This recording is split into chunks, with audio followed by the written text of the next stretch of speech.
परिषदेचं आयोजन होतं, नेमकं काय विषय होता आणि काय भूमिका आहे? महाराष्ट्रामध्ये महिलांच्या अत्याचाराच्या घटना ह्या वाढताना दिसत आहेत आणि त्याला जळगाव जिल्हा काही अपवाद नाही आहे.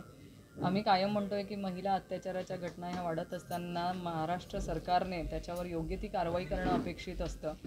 पण जळगाव जिल्ह्यामध्ये गेल्या 6 महिन्याच्या आधी एरंडोल तालुक्यातील खडकी येथे जी बालगृहामधल्या लहान मुलं आणि मुलींवरती अत्याचाराची घटना झाली होती, दुर्दैवाने सांगावंसं वाटतं की त्या घटनेमध्ये ज्या जळगाव जिल्ह्याची जी बाल समिती असते त्या समितीच्या सदस्यांवरती गुन्हा नोंद असतानाही आजही तीच समिती कार्यरत आहे.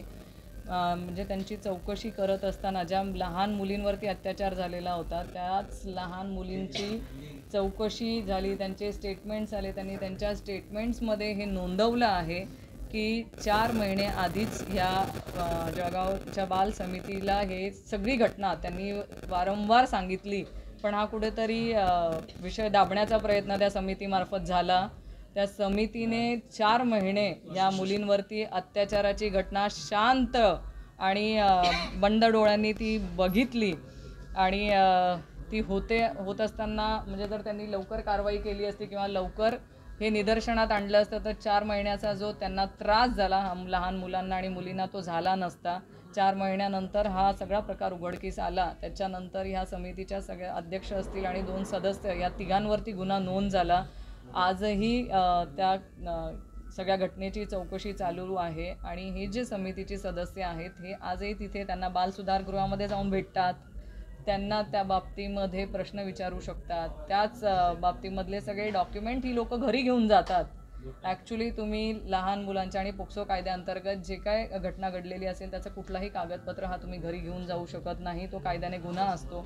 पण ती समितीच्या सदस्यांना मोकळीक आहे, ते तिथे जाऊन त्या मुलींना भेटतात, त्या मुलींशी चर्चा करू शकतात, त्यांचे कागदपत्र हे त्यांच्या लॅपटॉपमध्ये ते घेऊन गेलेले आहेत. पण आजही मला शंका वाटते की ह्या समितीच्या सदस्यांनी काही आर्थिक व्यवहार करून हा सगळं प्रकरण दाबण्याचा प्रयत्न केला आहे का? कारण एवढ्या सगळ्या तक्रारी असतानाही जळगाव जिल्ह्यातली ही समिती बरखास्त का केली गेली नाही?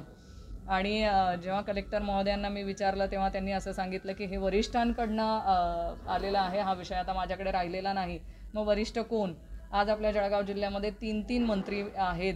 माझ्या 3 मंत्री महोदयांना विचारायचं की आहे की तुमच्या जळगाव जिल्ह्यातल्या लहान मुलं आणि मुलींवरती अशा अत्याचाराची घटना होते आहे, तर तुम्ही ह्याच्या बाबतीमध्ये गांभीर्य तर तुम्हाला आहे की नाही आहे?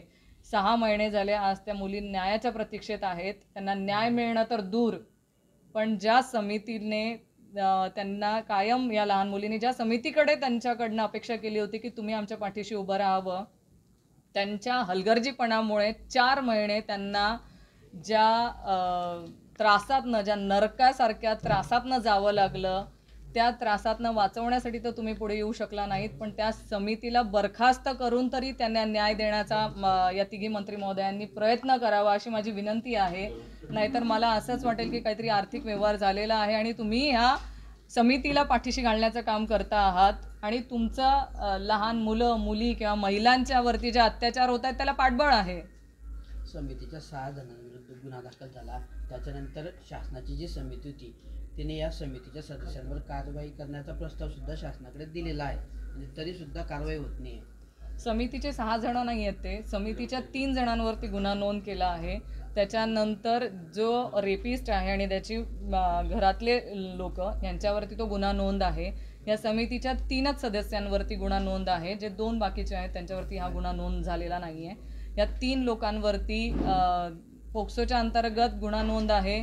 त्याच्यानंतर बाकीचेही सगळे गुन्हे त्यांच्यावरती नोंद आहे. त्याच्यावरती 5 लोकांची समितीची सदस्य नियुक्ती केली गेली होती की त्या समितीने त्यांच्यावरती अहवाल द्यावा. त्या अहवालावरती पण या समितीच्या सदस्यांवरती ताशेरे ओढण्यात आलेले आहे. एवढं असताना राजीनामा का घेतला जात नाही आहे हा मला चिंतेचा विषय. शेवटी त्यांच्याच हातामध्ये आजही जे गुन्हेगार आहेत त्यांच्याच हातामध्ये आता पुढच्या मुलांचं भविष्य आहे आणि त्यांच्यासोबत अशी एखादी घटना घडली तर ती दाबण्याचा प्रयत्न हे समितीचे सदस्य करतीलच ना, पण त्यांना सवय झाली, त्यांच्यावरती कुठलीच कारवाई होत नाहीये. हा प्रश्न नाथभाऊंच्या माध्यमातून आम्ही अधिवेशनामध्ये उचलणार आहोतच, कारण इथे लहान मुलं आणि मुलींचा प्रश्न आहे. त्यांच्यावरती सतत 6 महिने अत्याचार झालेला आहे. तुम्ही विचार करू शकत नाही. ती FIR मी वाचली, लिटरली ती FIR वाचल्यावरती आपल्याला इतका किळसवाणा प्रकार आहे.